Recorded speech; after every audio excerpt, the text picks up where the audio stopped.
Khubor ka Batisi TV. Lawan Rashapi da ka Frank Motors.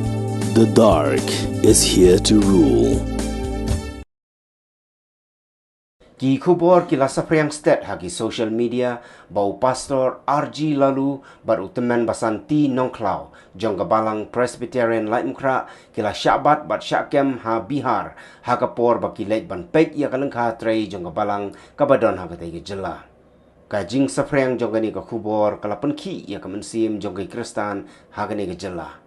Kabati CTV kala yok bani keren bat pastor RG Laloo lengba ke telefon hendrai ula ong bakim sim lelei bat kidon ru ki briu ki badai ki traishnong ki ba yarap yaki. U pastor u kwa ban pensyai je ki pait ba bakim dei bandon jing sngo saknot na bakim sim la lelei. Halo, pastor. Oi. Nakran na po bati sima.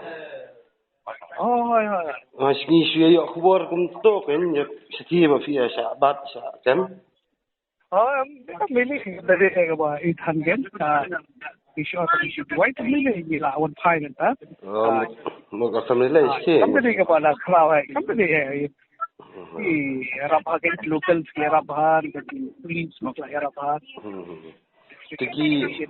Ki dai mano pastor ki baya bat pudem ta. Kami lebih bahan ki one kili tu ki